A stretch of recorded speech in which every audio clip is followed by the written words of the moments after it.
Okay, so in this talk, I'm going to present some interesting applications when you make use of high-order random walk to analyze data. The first application is we use a high-order random walk model to cluster tensor data. And the second application I'm going to present is to use a high-order Markov chain combined with a Monte Carlo simulation to approximate linear system solutions, which we show is better than the current or state-of-the-art method. Okay, for the first application, when we talk about clustering, it's usually done for matrix or networks. So when you have a group of nodes, traditional method usually converts the network or graph into an adjacency matrix. And this adjacency matrix can model pairwise relationship. And but in reality, when we have some other more complex structure in graph, maybe motif-based network, or some network have multiple layers, or in general, if we are given a tensor that have a clustering structure inside the tensor, what can we do to efficiently cluster this high order structure? So in this talk, I'm going to first give an overview of the standard spectral clustering on graphs. Then we are going to our high order spectral methods on tensor. So this is some notations for a graph. If we are given an undirected graph G with a node set V and edge Z, we can have the adjacency matrix of the graph and the diagonal matrix of degree nodes and graph Laplacians. These are just standard notations for spectral graph theory. And there are different views of the graph. We can see it as we can do random walks on the graph. So if we make the adjacency matrix column stochastic, then we can treat this transition matrix as a transition for the Markov chain. That is, Pij denotes the probability from transit from nodes J to I. As I mentioned, there are two views of the graph. You can okay. So for the problem of clustering graph or cut graph, there are measures we want to design to indicate whether a cut is good or not. So a very popular measure is called conductance. So it's defined as if you cut the graph into two parts, S and S bar, you will compute how many edges you have make the graph disconnected. So how many edges you have cut, and divide by the minimum volume of these two parts. That's the definition of conductance from the graph cut view, and it is equivalent for the random walk. If you do a random walk and if you ask the stationary distribution, the conductance is the same thing as your random walk escape from one cluster to another. So these two definitions are actually the same. And although there are other measures to define for the graph how well you cut the graph, like mean cut, normalized cut, or expansion, but normally mean cut is not a very good measure in practical because people find by the way, mean cut is you want to minimize the cut itself without dividing the volumes. So in mean cut, people usually find that you will get a very large part of the graph and a very small part of the graph just in order to make the edges cross these two parts be very small. So that's usually give us a very unbalanced result. And there are other measures like normalized cut and expansion. Normalized cut behaves very like to the conductance, but in conductance we will later introduce they have like an inequality guarantee for the algorithm. And for expansion, you change the volume here to the number of total nodes of each graph. There are some work studying how they behave differently. You can refer later. Tao, just a quick note. We also have one for normalized pad, a cheater quality. Oh, yeah? Okay, I didn't know that. I know for conductance, people prove the cheater inequality. Yeah. So the usual one is for conductance, but there's also one for normalized cut, because normalized cut and conductance are the same up to a factor of 2. Okay. So. Okay, so since we have a measure of a graph cut, our goal is to minimize it, but unfortunately, it's an NP-hard problem. It's a 0-1 integer optimization. If you cut graph in 2 parts, you can see one part is 1, another part is 0, and you want to assign 0 and 1, these 2 values, to all the nodes. Unfortunately, it's NP-hard. So traditionally, people will use a real value approximation to relax the problem into real value problem. And the method is we use a feeder vector plus the sweep cut procedure, which we'll introduce later. And for this approximation, we have a guaranteed bound, which is called Hijra inequality. Here is the conductance for the solution, or conductance for the algorithm, and this phi star is the optimal conductance for the graph. Okay, feeder vector is defined as okay, so I forgot to mention, feeder vector is defined as a generalized vector eigenvector of L with a second smallest eigenvalue. So as mentioned before, there are graph cut view and random walk view. So if you combine it together, you can see feeder vector is also the left eigenvalue of the transition matrix P. So we are using this property later to define our model on the higher order structure.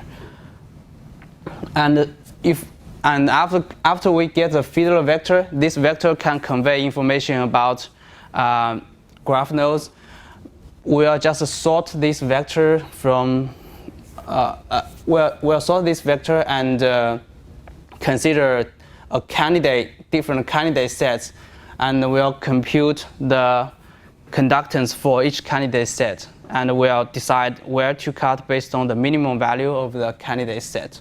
And this sweep cut procedure is linear time, so each time we move to the next nodes and calculate the smallest conductance.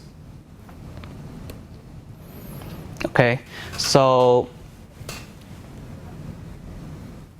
in the first half part, we introduced the adjacency matrix based spectral clustering techniques. If we want to move to tensors, here is relations between two. So what we're going to do is move the first order random walk into a high order random walk structure, because we are dealing with the tensors. And for conductance, we'll define our own bias conductance, also interpreted as an escape probability. And finally, for matrix, we sweep cut on the transition matrix, but for tensor, we sweep cut on the asymptotic transition matrix, which we'll define later. So that's the general procedure of the generalization through matrix clustering to tensor clustering. Okay, for these sizes. Okay, for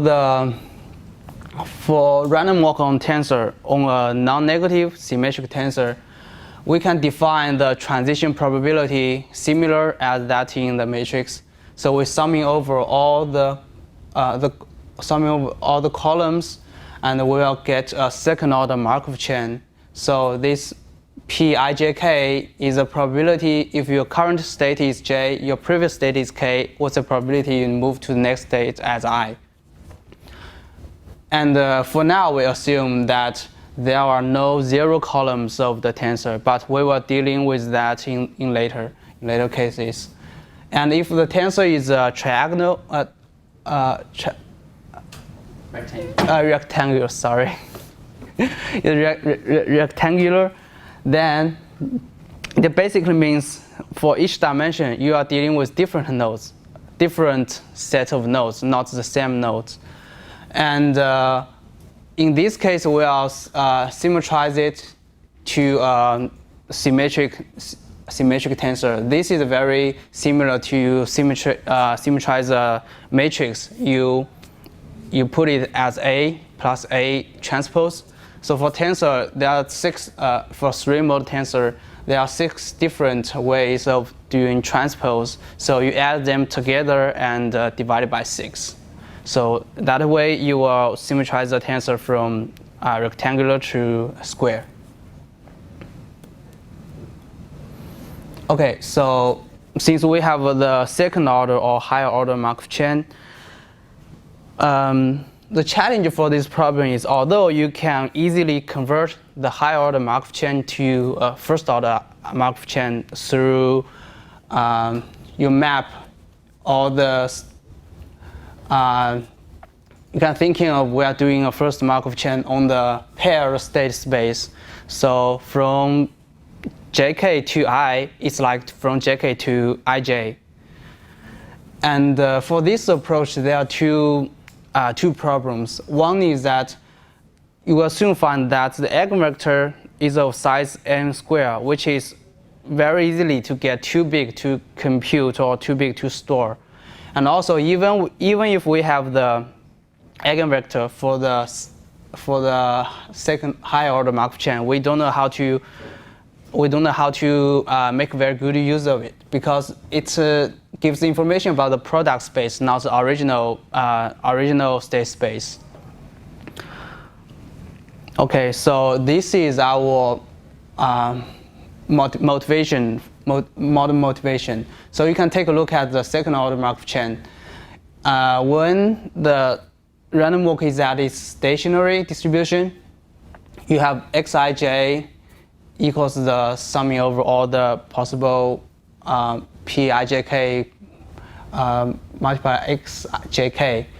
And if you treat this xij, the stationary distribution, as a matrix, so it's n by n matrix, you can do a rank 1 approximation. So for now, we assume that if xij equals to xj, then what we get? We'll get this this equation.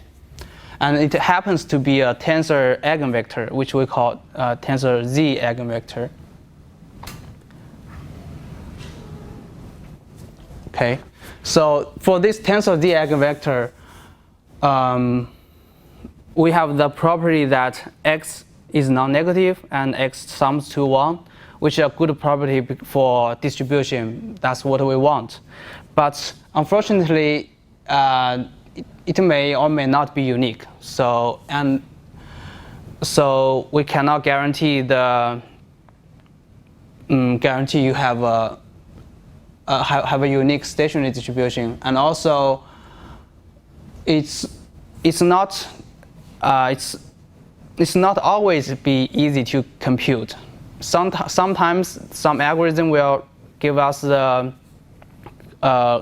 solution of this the eigenvector, but sometimes not. But let's hold it for now. But the next question we want to ask: if we do this approximation, rank 1 approximation, is there a stochastic process underlying this structure? Because previously we just relax the problem from a full tensor to a rank 1, a full matrix to a rank 1 approximation. We want to ask if there's a stochastic process. And the answer is yes.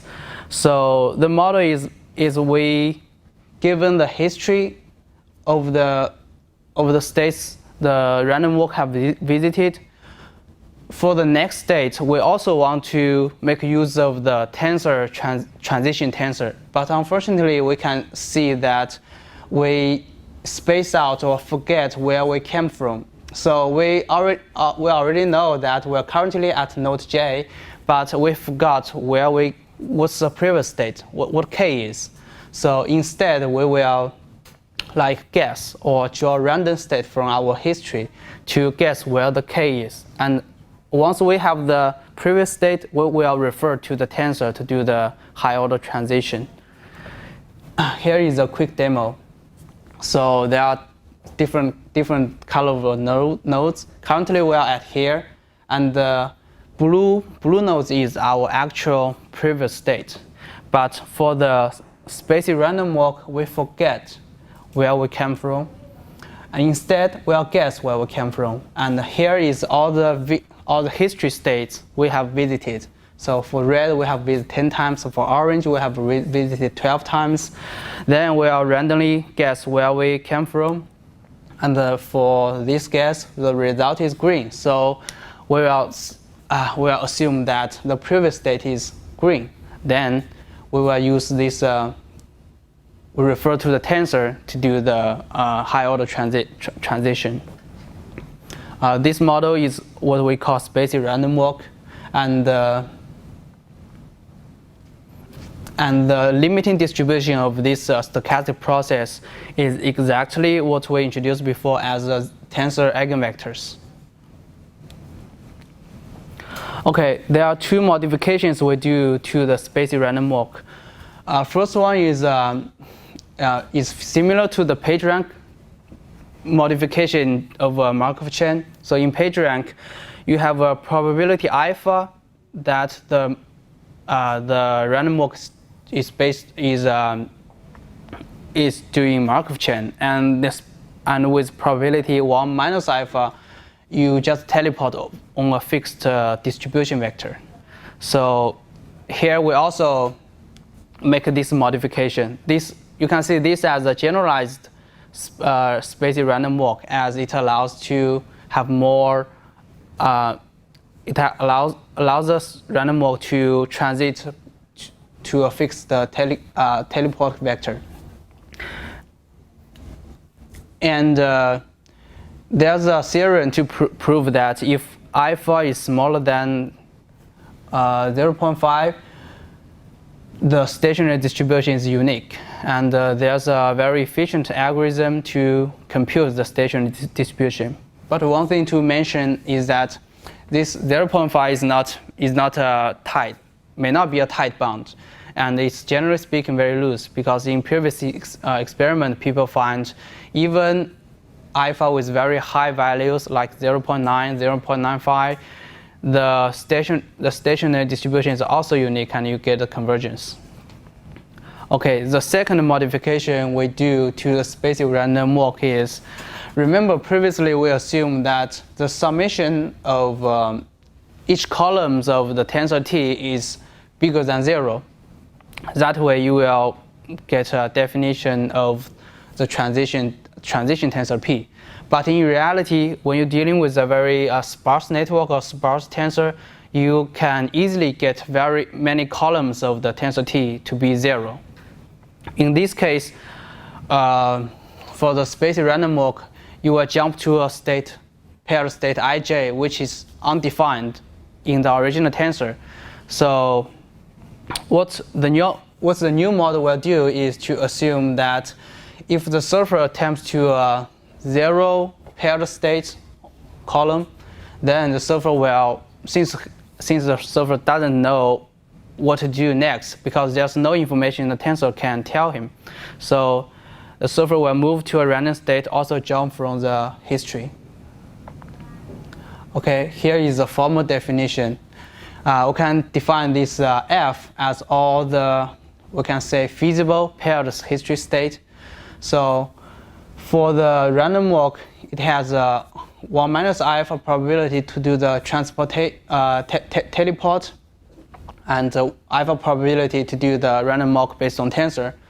And for the random walk based on tensor, you will sum over all the possible guesses from the history, because we are initiate a join from the history to guess where the previous state is. So we are summing over all the previous history guess, and 2 times the transition tensor.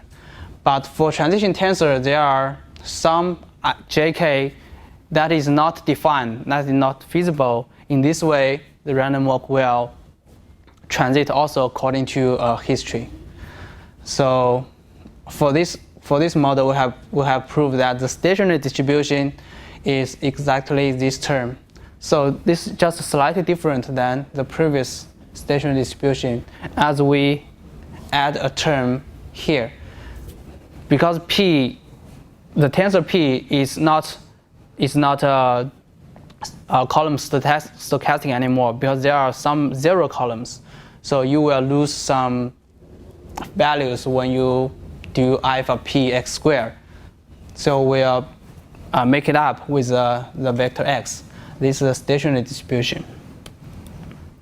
And we have proved that for alpha smaller than 1 over 2 m minus 1, the spaCy random walk also has a unique stationary distribution, and we have a fixed point algorithm that can converge to the solution at least linearly. We also note that this bound is still not very tight, and in experiment we find even if we use a very high value of alpha like 0.95, we still get convergence to all our test cases. Okay, so a quick sum up to what's going on with a high order model. So for the tensor, we want to model it as a high order Markov chain, but we see there are two difficulties which prohibit us to using a direct high order Markov chain model, and instead we move on to the rank 1 approximation to the stationary distribution of the Markov chain, and we get a Superspace random surfer model. And in this model, we have a stationary distribution which is of size n, and we have an efficient algorithm to compute the stationary distribution. But what we want to ask next is, how can this model help us cluster the tensor? How do we make use of this new model? It turns out that if the superspace random surfer is at its stationary distribution, it's equivalent as transit according to a Markov chain. So it's here. This Markov chain is equivalent as a transition matrix when the superspace random surfer is at its stationary, and it has two parts. One part is which we call symptotic Markov chain, that is the surfer with probability alpha to transit according to the tensor, and the other part is just the teleportation part. So as we can see, if we make use of this superspace random walk, we get a asymptotic first order Markov chain or equivalent first order Markov chain. So the idea is we can do something about this first order Markov chain to cluster the tensor. And we define a bias conductance as escape probability from the random walk. If the random walk is at the distribution P, and we cut the tensor into two parts S and S bar, what's the probability the random walk will escape from one group to another? That's similar to the standard definition of conductance. The only difference is that we no longer only difference is that we add a constraint that the random walk is chosen as the fixed distribution P. And in our algorithm, we make P equals to X, which is a stationary distribution we computed earlier for the spaCy random surfer.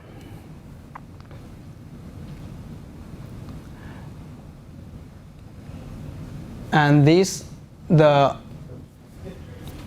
so for this P tilde is which we denote as a asymptotic first order Markov chain.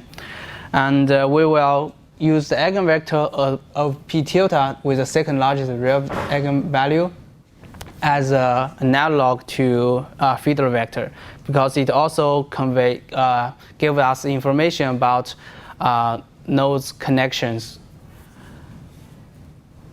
And one more thing to take note, because we will compute the eigenvector of p tilde, and p tilde is actually a dense matrix. But that does not add more complexity to the problem, because although p tilde is dense, but all you want to do to compute an eigenvector is Matrixbased operation.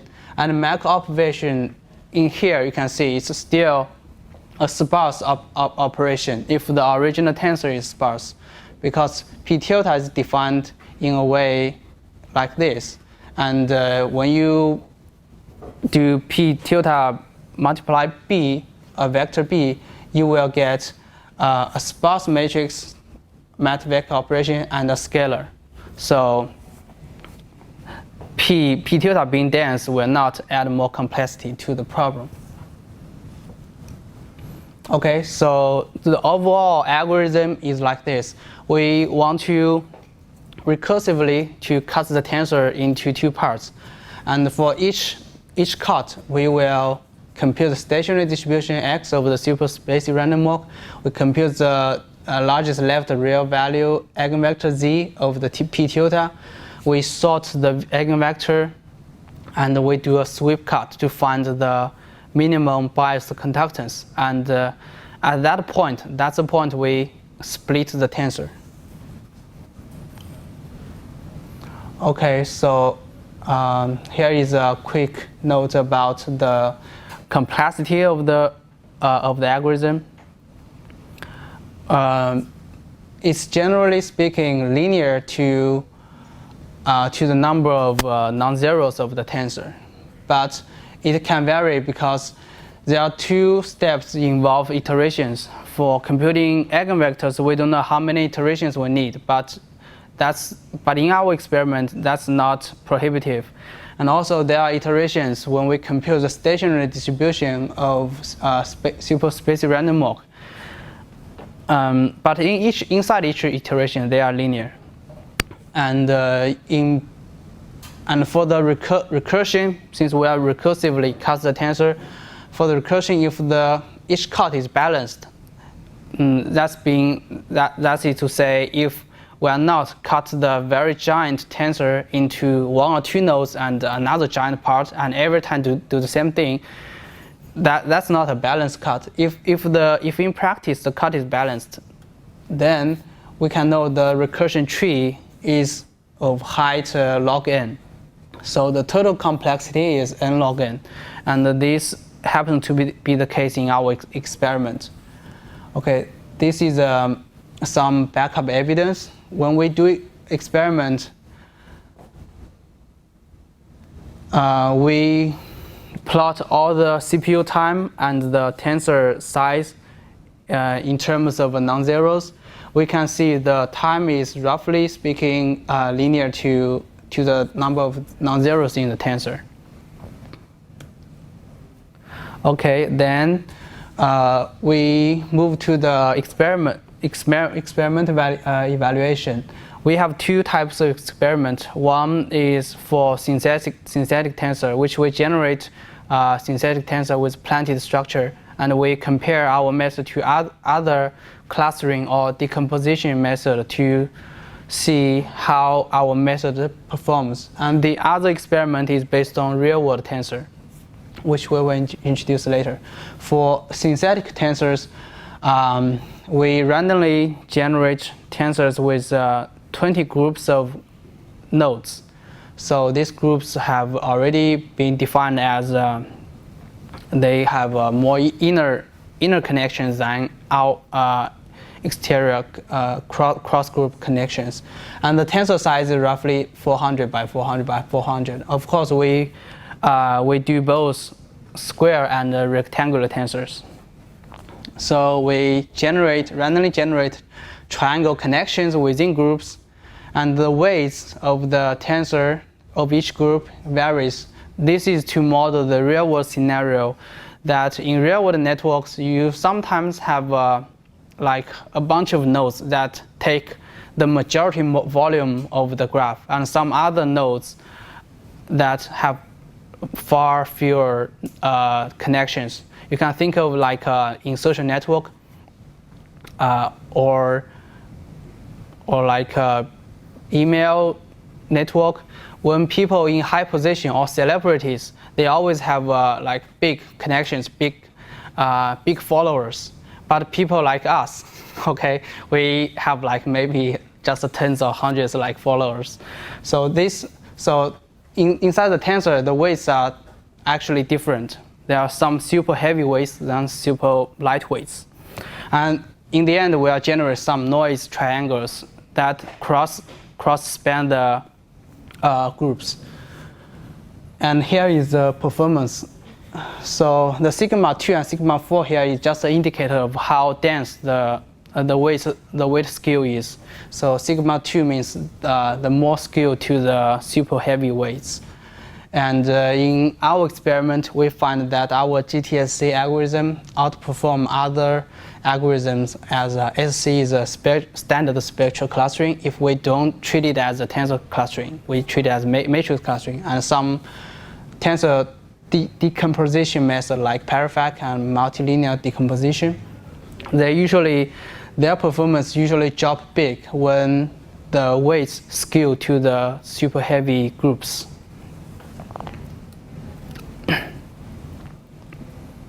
And the second type of experiment we do on real-world data, this is the open flight. Open flight is a mode 3 tensor. It's 2,500 by 2,500 by 2,500.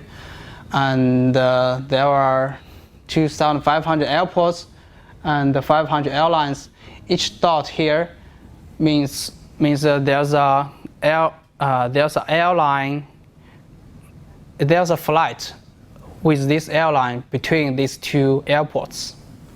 And if we do not do clustering, we'll find those dots are totally random, and you don't know, there's no structure there. But if we use our tensor clustering method, we can find there are very obvious diagonal evidence that we cluster the nodes into those very groups that have high volume of connections. And in our this is a description of the clustering result.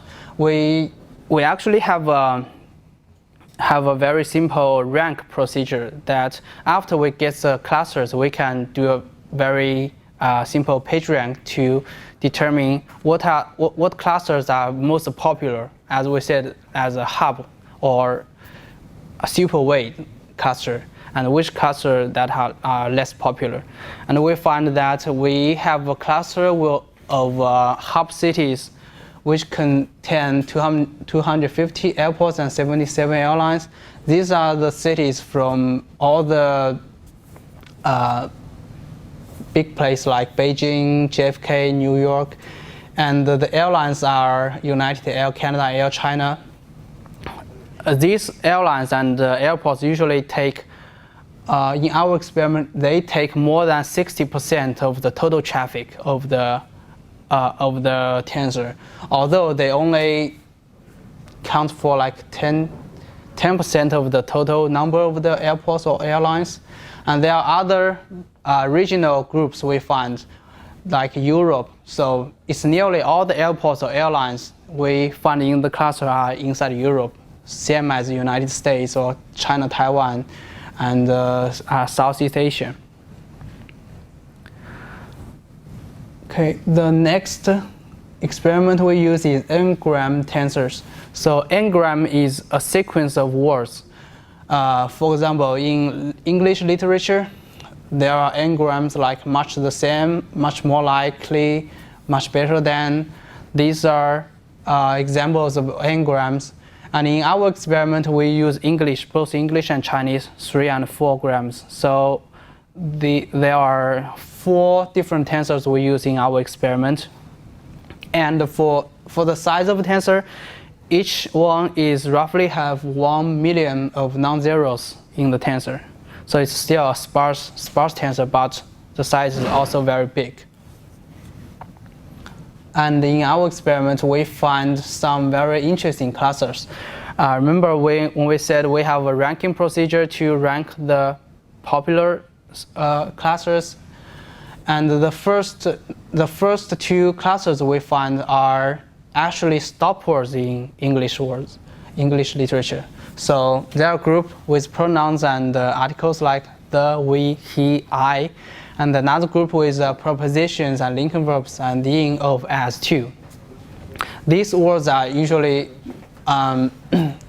most often used in English literature, and we successfully find these stop word clusters. And one interesting to know is that these two groups are actually so these two groups, the reason why the algorithm can separate pronouns with prepositions is that prepositions usually do not directly connect to pronouns in everyday speaking. So you usually not say hey in or I of, but you will add a linking verb as a bridge. So you say since he is in, they are in, they are as. So in this way, you will get two different clusters, although both of them are stop words, but they are disconnected in some way, and you have linking verbs in both of these two groups. And there are some examples of some from 3-gram clusters, like the first one is about food, the second one is about grocery, the third one is about question, maybe. And for the difference of 3-gram and 4-gram, we do find that for some clusters, it's easier to be found in 4-gram, like this one. So the first two are German chancellors, and all the later words are the name for German chancellor, first name plus last name. Although I only know Angela Merkel, but they are all German chancellors. So the reason that 3-gram algorithm failed to find this cluster is that they are tightly encoded in a 4-gram structure. So if you use 3-gram, you may have a German chancellor and Angela connected, but you will lose Merkel. So all these, the minimal connection for these words are in 4-gram structure. So you cannot find them in 3-gram. And also some clusters you cannot find in 4-gram. Why? Because, for example, for this cluster, there are usually some other stop words that connecting these words, and once you have a cluster, once you have get aside these stop words, they will lose connections. So for 4-grams, it's more easier for words to lose connections. So there's a trade-off between these two tensors. And for Chinese n-gram, we have very similar findings. So the top clusters are the stop words in Chinese literature, and there are some related or semantic related words inside other clusters.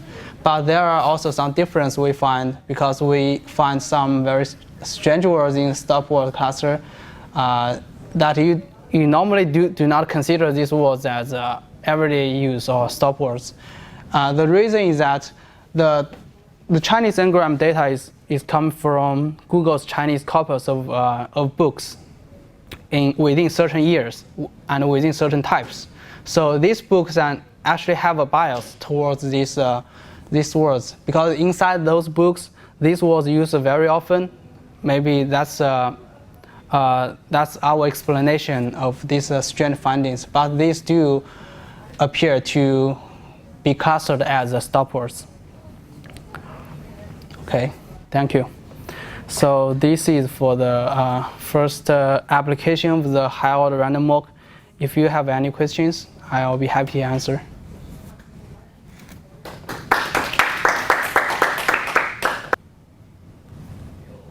Okay, this work is actually more theoretical. So the work dealing with the most, I think is the most simple, not simple as the way it's easy to solve, but as is most fundamental as what I can say. The problem is AX equals to B. So A is a matrix, so it's a linear system. And there's a okay. So a quick overview. For Ax equals to B, we can rewrite it as X equals Hx plus B. If we take H as a identity matrix minus A, then if we have the property of spectral radius of H is smaller than 1, then the Newman series will converge to the solution vector X. And there's a Monte Carlo simulation method to approximate this solution. This is based on a Markov chain. So imagine you have a Markov chain xt in the state space 1 to n, which n is the dimension of the matrix. And you have a transition probability. The general goal is to estimate the inner product between a vector h and x. So if you are interested in the individual component of the x, you can make that h to be basis vector, right? So you will get a single component of x. And if you are interested in like linear combination, you will define h whatever you want. And for this model, if you do a Markov chain, for example, we have start from K0 to K1 to K2, this example or realization of the Markov chain. Then you can define a value x based on this realization as a summation of weights multiply b. And the weights is defined in this way. You will find that the expectation of that x is exactly the solution of H inner product with X. The quick intuition here is that when you do the expectation here, you actually summing over all the possible transition steps. And your probability P here cancels out with this part. So instead, you will see you are actually summing over all the possible multiplications between those edges. So each individual weights, the expectation is exactly this term, and you add them together. Since Newman series converges to X, you will get this one.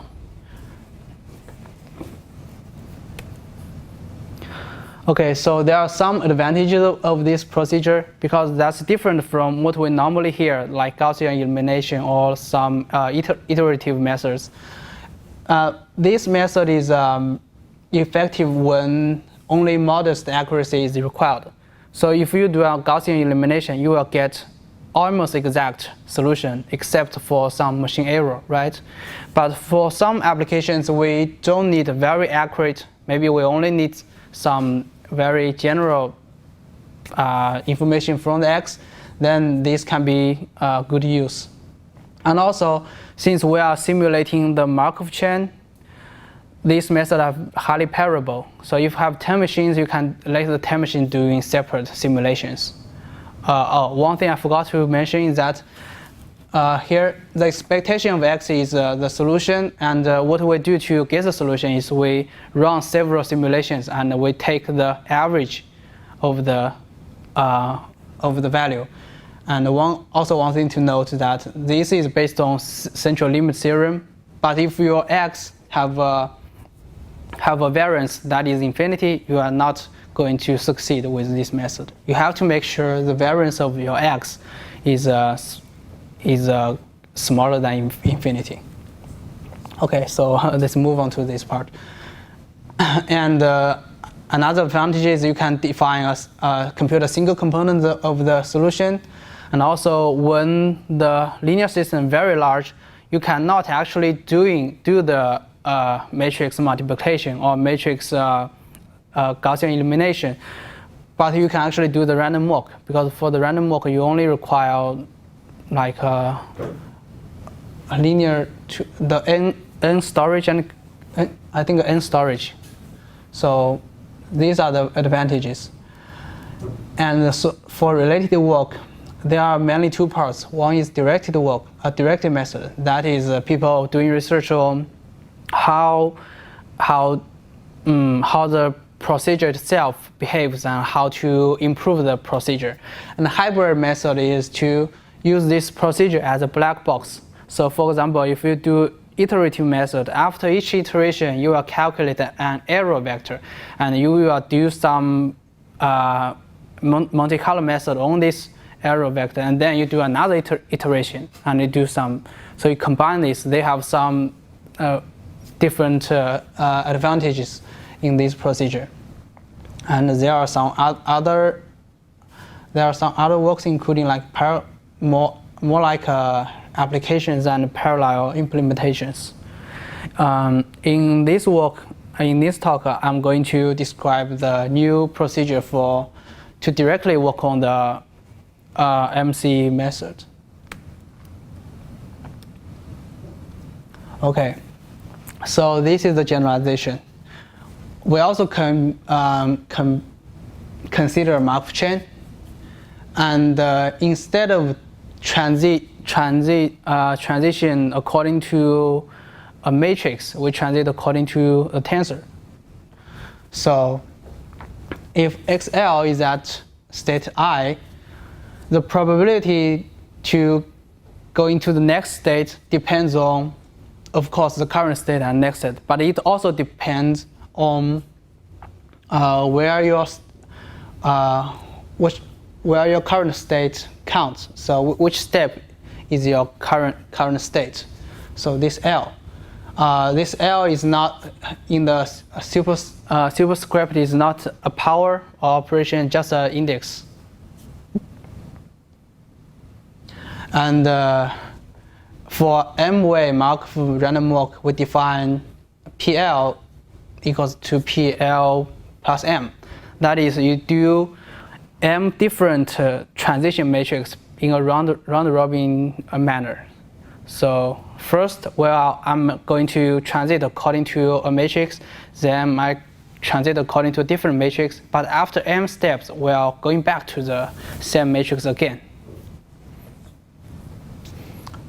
So for M-way Markov chain, you can treat it as a M different transition matrix, or a tensor with size M by N by M. And also one thing to note that it's a generalization. If if M equals 1, then it's a standard Monte Carlo method.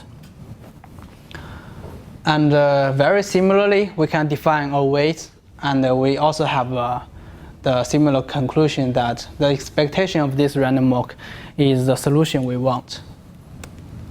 Okay, so if everything stays the same, we have the same conclusion about the expectation, then why will we care about doing a multi-way random walk? Why do we want to generalize this method? Because it's all about variance.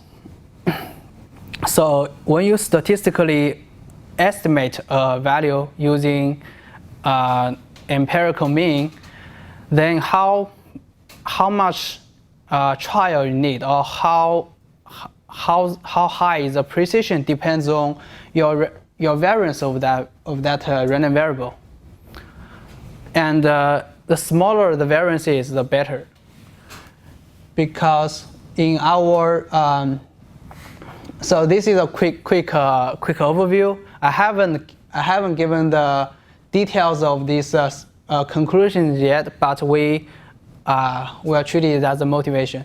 So the result is for when the spectral radius is smaller than m, then Newman series will converge, and also the other way. But the Newman series converge does not imply that your variance is smaller than infinity. You can still get infinity variance. In this way, your Monte Carlo method failed. So we want to, in our method, want to improve the variance. So actually, we find the result, the sufficient conclusion for our proposed random walk to work is that the spectral radius of H plus, which H plus means the positive version of the matrix. You convert negative value to positive value. If the spectral radius of H plus is smaller than 1, we'll get a converge. But for the standard method, you have to, not have to, that's also sufficient conclusion. But that conclusion is much more strict because you get the norm smaller than 1. And we have a diagram to show their connections. And obviously, our generalized method can cover more cases that the Monte Carlo procedure can solve. That's the first motivation. And the second motivation is that not only we get more cases we are able to solve more cases, but also we can solve them faster, because normally we have a smaller variance. If the variance is small, that means we need less. That means we need fewer trials to get to the same precision. So if we define proper error as the error that your estimation will have a bigger probability than a half to, it's very awkward to define this, but you can refer to the formula. And for very large trials M, according to a central limit theorem, the proper error is actually determined by your number of trials and your variance.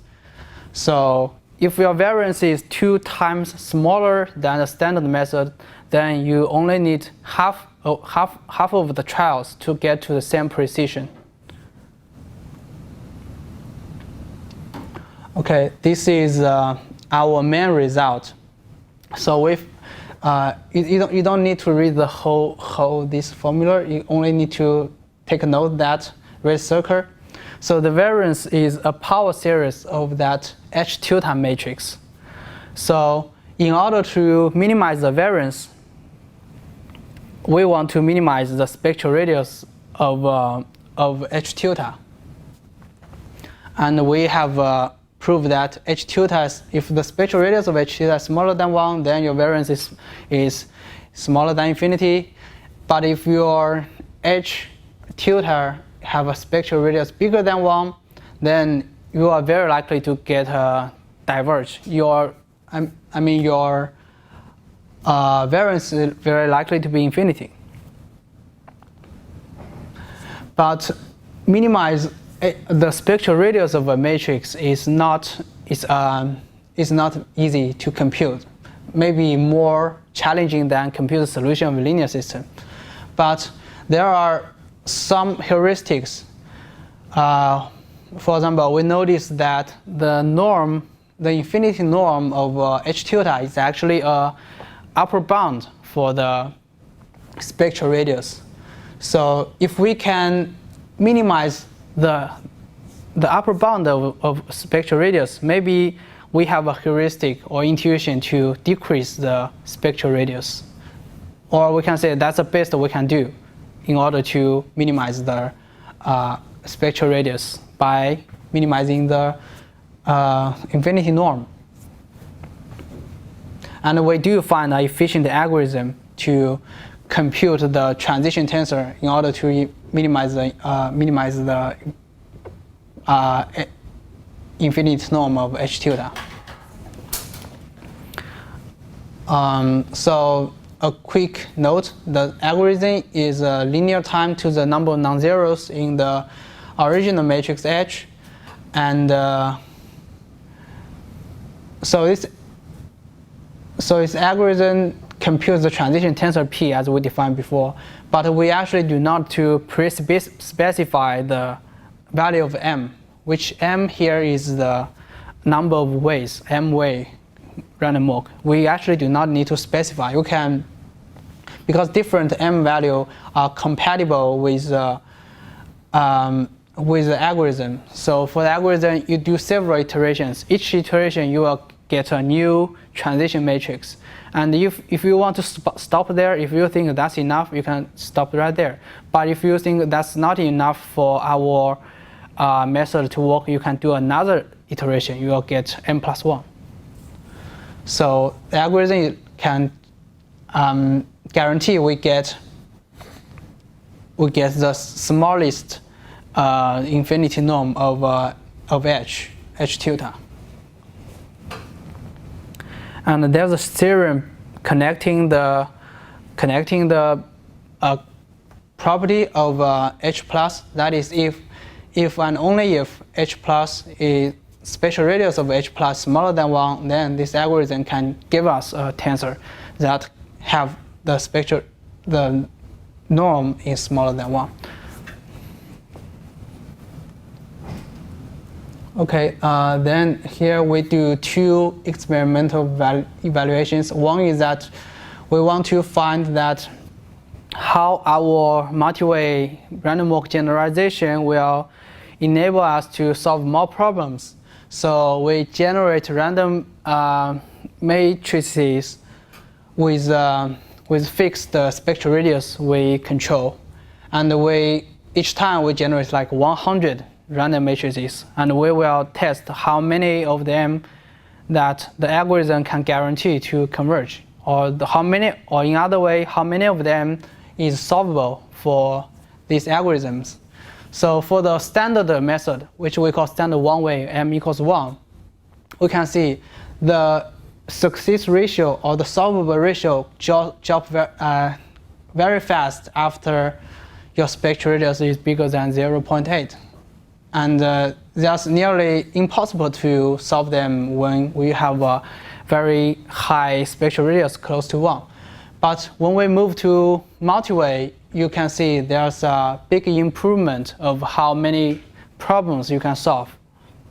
And the number of ways, so 5 ways better than 4 way, 4 ways better than 3 way, but the improvement actually decreases. The best improvement is from 1 way to 2 way. So how many ways you want to apply here depends on your application. And the second experiment is for the secondary motivation, as we mentioned, that you can solve problem faster. So we compare the variance of x, which is the standard Monte Carlo method, to the variance of z, which is our multi-way Monte Carlo method. And this is defined as the speed up times. As we mentioned, if variance x is 2 times bigger than variance of z, then standard method need 2 times more trials to get to the same precision. That's 2 times more complex.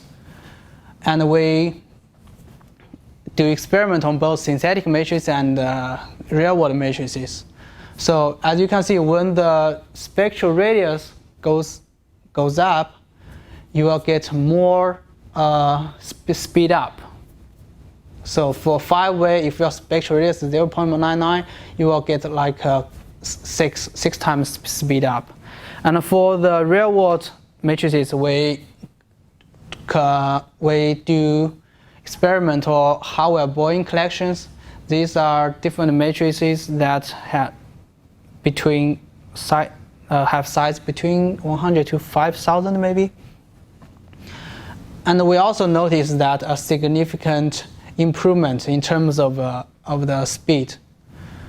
So to sum up, the new generalization of the random walk can first enable us to solve more problems that the standard one cannot solve, and second, can solve them faster. Okay, thank you.